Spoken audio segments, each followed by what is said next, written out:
Hi friends, Karthi Revathi சீரியல்லேருந்து சூப்பரான promo வந்திருக்கு. நம்ம அதை பற்றி தான் இந்த வீடியோக்குள்ளே நம்ம பார்க்க போகிறோம். வாங்க நம்ம வீடியோக்குள்ளே போகலாம்.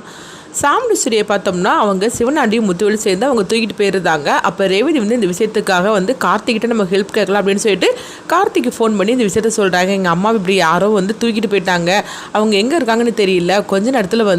கோயில் இந்த மாதிரிக்கு ஃபங்க்ஷன் ஆரம்பிக்க போகிறாங்க, எங்கள் அம்மாவுக்கு முதல் மரியாதை வேறு கொடுக்க போகிறாங்க, நீங்கள் தான் எப்படியாவது எங்கள் அம்மாவை காப்பாற்றி கொடுக்கணும் அப்படின்னு சொல்லவும் அப்போ கார்த்திக்கு தெரிஞ்சிருது இதுக்கு பின்னாடி கண்டிப்பாக சிவனாண்டியும் முத்துவேல் தான் இருப்பாங்க அப்படின்னு சொல்லிட்டு. ஏன்னா சாமுண்டி சூரிக்கு முதல் மரியாதை கொடுக்குற விஷயத்தில் கண்டிப்பாக அவங்க தடுக்கிறதுக்காக இதை பண்ணியிருப்பாங்க அப்படின்னு கார்த்தி புரிஞ்சுக்கிடவும் கார்த்தி பார்த்தோம்னா அவங்க சாமுண்டி சூரியை காப்பாற்றுறதுக்காக அங்கே கிளம்புறாங்க. இங்கே பார்த்தோம்னா சிவனாண்டி சொல்கிறாங்க, இவ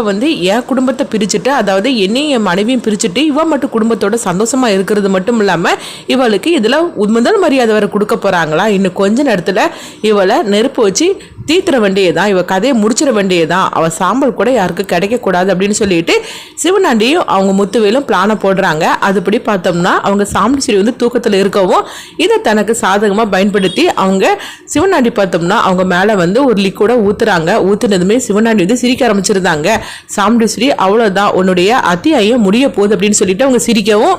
அப்போ உடனே சிவனாண்டி சிரிச்சுக்கிட்டே இருக்கும்போது முத்துவேல் சொல்லிட்டு இருக்கிறாங்க, என்ன மகனே பார்த்துட்டு இருக்கிற, அந்த நெருப்பு கொளுத்தி போடு, அவ்வளோதான் கதை முடிஞ்சு போச்சு அப்படின்னு சொல்லிட்டு இருக்கவும் உடனே சிவனாண்டி அதை செய்யறதுக்காக போகிறாங்க. கரெக்டாக பார்த்தோம்னா அவங்க கார்த்தி தடுத்து நிறுத்திடுறாங்க. நிறுத்துறது மட்டும் இல்லாமல் உனக்கு எவ்வளோ தைரியம் இருந்தால் இந்த மாதிரிக்கு செஞ்சிருப்ப அப்படிங்கவும் கார்த்தி அந்த இடத்துல கொஞ்சம் கூட எதிர்பார்க்காத சிவனாண்டியும் முத்துவேலும் அதிர்ச்சி அடைகிறாங்க. இவன் எப்படி இந்த இடத்துக்கு கரெக்டாக வந்தான் அப்படின்னு சொல்லிட்டு அவங்க நினைக்கவும் அப்போ உடனே அவங்க முத்துவேல் சொல்லிட்டு இருக்கிறாங்க,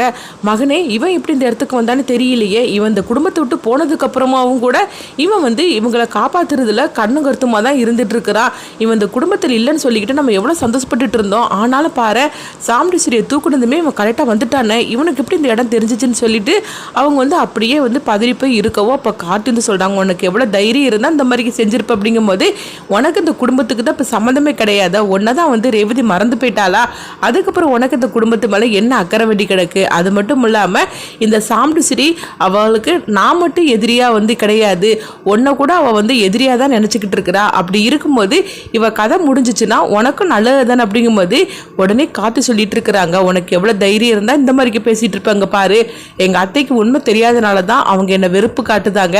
இதுவே அவங்களுக்கு உண்மை தெரிஞ்சிச்சுன்னா கண்டிப்பாக அவங்க என்னை ஏற்றுப்பாங்க, அது மட்டும் இல்லாமல் அவங்க ஃபஸ்ட்டு என்கிட்ட நல்ல மாதிரிக்கு நடந்துட்டு இருந்தாங்க, ஆனால் எப்போ எங்கள் தாத்தா பாட்டியோட பேரன்னு சொல்லி தெரிஞ்சிச்சோ அப்போ தான் அவங்களுக்கு என் மேலே ஒரு வெறுப்பு வர காரணமாகவும் இருந்துச்சுது, அது மட்டும் இல்லை அவங்க அம்மாவோட நிலைமைக்கு காரணம் இந்த நிற்கிறானே இந்த முத்துவேலு தான், அதுக்குள்ள ஆதாரம் இல்லாதனால தான் நான் அதாவது அவங்க கண்ணோட்டத்தில் நானும் என் பாட்டி தாத்தாவும் தப்பானவங்களா இருந்துட்டு இருக்கிறோம், சிவகாமி பாட்டியோட கதை முடிஞ்சதுக்கு காரணம் இந்த முத்துவேலு தான் அப்படிங்கிற ஆதாரம் மட்டும் என் கையில் கிடைக்கட்டும், அதுக்கப்புறவு அவங்க எங்கள் அத்தை உன்னை என்ன பண்ணுவானுங்க பாரு, அது மட்டும் இல்லாமல் அதுக்கப்புறவு நாங்கள் எந்த தப்புமே பண்ணலை அப்படின்னு சொல்லிக்கிட்டு அவங்களுக்கு தெரிய வரும்போது அவங்களுடைய இதுவே வேறு மாதிரி இருக்கும் அப்படின்னு சொல்லிட்டு இருக்கவும் அடுத்தது பார்த்தோம்னா முத்துவேலியும் சிவனாண்டியும் அடித்து வெளுக்கிறாங்க. அவங்க பார்த்தோம்னா அங்கேருந்து ஐயோ இவங்கிட்ட தப்பிச்சு பொழைச்சா போகிறேன்னு சொல்லிட்டு அவங்க கிளம்பி ஓடவும் இதுக்கு மேலேயாவது இந்த குடும்பத்துக்கு மேலே நீங்கள் கை வைக்காமல் இருந்தாலே சரிது அப்படின்னு சொல்லிட்டு அவங்க ரெண்டு வரையும் ஓட ஓட விரட்டி விடுறாங்க. கார்த்தி உடனே முத்துவேலும் சிவனாண்டியும் ஓடோடி வராங்க. என்ன மகனே கடைசியில் இந்த மாதிரி நடந்து போச்சுது, இவனுக்கிட்ட அடி வாங்குறதே நம்மளுக்கு பொழப்பா போச்சுது, அதாவது சாமுண்டி சூரி குடும்பத்தை விட்டு போயிட்டான் வரமாட்டான்னு சொல்லிட்டு நம்ம தைரியமாக இருந்தோம், ஆனால் அப்போ கூட பாரு இவன் இந்த குடும்பத்தை தான் சுற்றி சுற்றி வந்துக்கிட்டு இருக்கிறான் அப்படின்னு சொல்லவும் ஆமாம் சித்தப்பா இவன் இப்படி வருவான்னு சொல்லி நம்ம கொஞ்சம் கூட நினைக்கவே இல்லை, இவளுடைய கதையை முடிச்சு அதுக்கப்புறம் என் சந்திரகலாவோட நான் ஒன்று சேரலான்னு சொல்லி நினச்சேன், ஆனால் கடைசியில் இந்த மாதிரி நடந்து போச்சு அப்படிங்கவும் அப்போ இங்கே பார்த்தோம்னா சாமுண்டி சூரி அப்படியே தூக்கத்தில் இருக்கிறாங்க. உடனே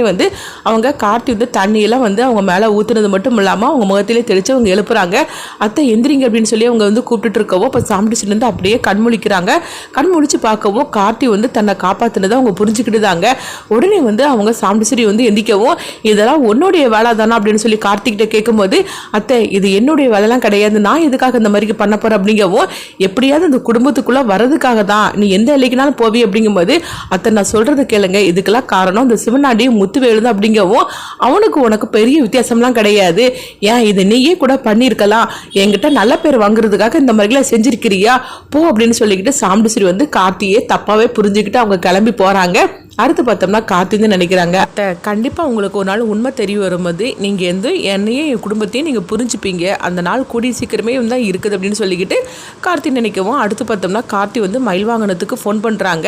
இந்த மாதிரிக்கு அத்தையை காப்பாற்றியாச்சு, அங்கே தான் வந்துட்டு இருக்காங்க அப்படிங்கவும், என்ன சகல சொல்லிகிட்டு இருக்கிற, அப்போது அத்தையை நீ காப்பாற்றிருக்கனால அத்தைக்கு உமல நல்ல அபிப்பிராயம் ஏற்பட்டிருக்குமே அப்படிங்கும்போது, அதுதான் இல்லை, அவங்கள இந்த மாதிரிக்கு தூக்கிட்டு வந்ததே நான் தான் சொல்லி அவங்க நினச்சிட்டு இருக்கிறாங்க அப்படிங்கவும், என்ன சகல சொல்லிட்டு இருக்கிற அப்படிங்கும்போது, அப்போ அத்தை இந்த மாதிரி தூக்கிட்டு போனது யார் அப்படின்னு சொல்லி கேட்டுட்டு இருக்கவும், சிவனாண்டியும் முத்துவேலு தான் அப்படிங்கவும், நினச்ச சகல நினச்சேன் அவனுங்க தான் இந்த மாதிரிலாம் செஞ்சுருப்பாங்க அப்படின்னு சொல்லிட்டு, ஆனால் நீ காப்பாற்றினது கூட அத்தை புரிஞ்சிக்காமல் இந்த மாதிரிக்கு ஒன்றையே தப்பாக பேசிட்டு வராங்களே, இதெல்லாம் எப்போ தான் அவங்களுக்கு தெரிய வருமோ அப்படின்னு சொல்லிட்டு இருக்கவும், சரி அதை பற்றி ஒன்றும் பிரச்சனை இல்லை, அத்தை அங்கே தான் வந்துட்டு இருக்காங்க அப்படின்னு சொல்லிட்டு இருக்கவும், உடனே அவங்க மயில் வாகனம் ராஜராஜன் இந்த விஷயத்தை பற்றி சொல்லும் போது ராஜராஜனும் சந்தோஷப்படுறாங்க ஒரு பக்கம். ஆனால் இன்னொரு பக்கம் பார்த்தோம்னா கார்த்தி மாப்பிள்ளையை எப்படி சாப்பிட்டு தப்பாக நினச்சிக்கிட்டு இருக்காள் அப்படின்னு சொல்லி நினைக்கும் போது, அடுத்து பார்த்தோம்னா கொஞ்ச நேரத்தில் சாம்பிட்டு இங்கே வந்துருந்தாங்க. வந்ததுமே ரேவதி ரோஹிணி எல்லாருமே ஓடி போகிறாங்க. அம்மா உங்களுக்கு ஒன்றும் ஆகலைம்மா, யாரும் அவங்க நிலைமைக்கு காரணம் அப்படின்னு சொல்லிட்டு இருக்கவோ, இப்போ சாம்பிட்டு ரேவதி கிட்ட சொல்கிறாங்க,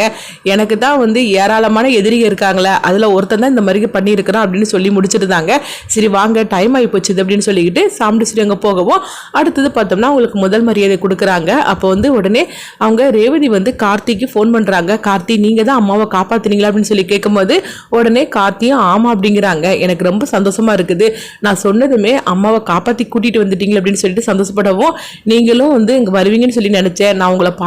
பார்த்ததே கிடையாது, உங்களை பார்க்கணும்னு சொல்லி நான் ஆசைப்படுறேன் அப்படிங்கும்போது கூடிய சீக்கிரமே பார்க்கலாம் அப்படின்னு கார்த்தியும் ரேவதி கிட்ட ஃபோனில் சொல்கிறாங்க. அடுத்ததாக பார்த்தோம்னா சூரியகலா சாம்பிடுஸ்ரீயோட வீட்டுக்கு வராங்க. அப்போ சாம்பிடுஸ்ரீ சூரியகலா வரவேற்கிறாங்க. அடுத்தது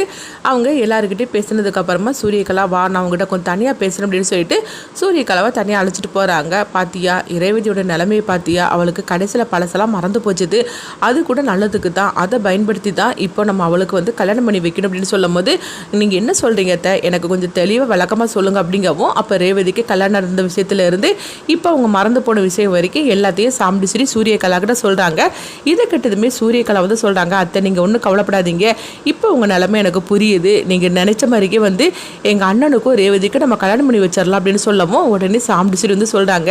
அதை நம்பி தான் நான் ஒன்று அங்கே வர சொல்லியிருக்கிறேன், எப்படியாவது ரேவதிக்கு பழைய வாழ்க்கையிலேருந்து நம்ம அவளுக்கு ஒரு புது வாழ்க்கை அமைச்சு கொடுக்கணும், அது மட்டும் இல்லாமல் அந்த கார்த்தியை நிரந்தரமாக ரேவதி கிட்டேருந்து பிரிக்கணும், இது நம்மளுக்கு கிடைச்ச நல்ல சந்தர்ப்பம், இதை நம்ம பயன்படுத்திக்கணும் அப்படிங்கும்போது, அத்தை நீங்கள் ஒன்றும் கவலைப்படாதீங்க, எங்கள் அண்ணனுக்கும் ரேவதிக்கும் கல்யாணம் பண்ணி வைக்க வேண்டியது என்னுடைய பொறுப்பு அப்படின்னு சொல்லவும், இதை கேட்டதுமே சாம்பிடுஸ்ரீ சந்தோஷப்படவும், அப்போ உடனே சூரியகலா சொல்கிறாங்க, ஆமாம் ரேவதியோட கணவர் அதாவது இந்த கார்த்தி யாருன்னு நான் பார்க்கலாமா அப்படின்னு சொல்லும் போது, ஓ இருக்குது அவனுடைய ஃபோட்டோ என்கிட்ட இருக்குது அப்படின்னு சொல்லிட்டு சாம்பிடுஸ்ரீ பார்த்தோம்னா கார்த்தியோட ஃபோட்டோவை காட்டுறாங்க. கார்த்தியோட ஃபோட்டோவை பார்த்ததுமே அப்படியே சூரியகலோட முகமே மாற ஆரம்பிச்சிருது.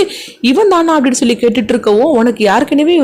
கார்த்தியை தெரியுமா அப்படின்னு சாம்பிடுஸ்ரீ கேட்டுட்டு இருக்கும் போதே உடனே சூரியகலா ஃபிளாஷ்பேக்காக ஒரு கதையை நினைக்கிறாங்க. அதுல சூரியகலாவுக்கும் கார்த்திக்கு என்ன நடந்துச்சு, கார்த்தியை ஒரு விரோதி மாதிரிக்கே அவங்க சூரியகலா நினைக்கிறதுக்கு காரணம் என்ன அப்படின்னு சொல்லிட்டு நம்மளும் வெயிட் பண்ணி பார்க்கலாம்.